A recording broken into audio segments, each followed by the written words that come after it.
had a broadband strategy. It's, hands-off is a strategy. This may be unkind. Benign neglect is a strategy.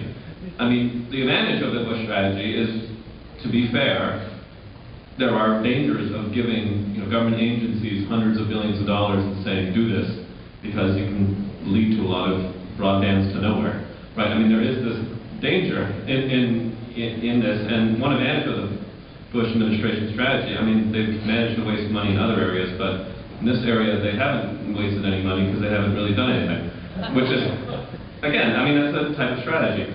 I think the next administration should try a different approach. I think we've started to reach the limits of the benign neglect system and the purely market-based system, and for some of the reasons I said earlier. This is a different type of economic problem. It's an infrastructure problem. It's a public good that's being built, and those are generally difficult to get companies to build.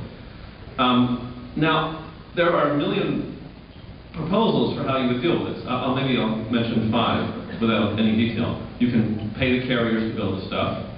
You can try and sell more spectrum and try and make it private spectrum.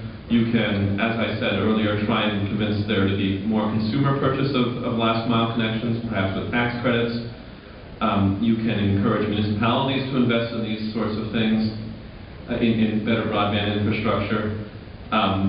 You could try to encourage wireless mesh networks to be set up through some kind of government program. I think it's a really hard puzzle. What I think the next administration, or this one, should do is appoint a broadband czar. I think they should appoint a single person whose job it is to try to make the United States the world leader in broadband. That would be the single job description. Now, I don't want to say the FCC's sort of done a bit of this, but the FCC's got a lot going on. Someone in the White House, or perhaps in the Commerce Department, who goes and tries to get this going. And the model, in my mind, is Herbert Hoover in the 1920s with radio. That is, the model where you have one person who is sort of the bully pulpit and is the person who goes out and talks to everyone and says, okay, what is it going to take?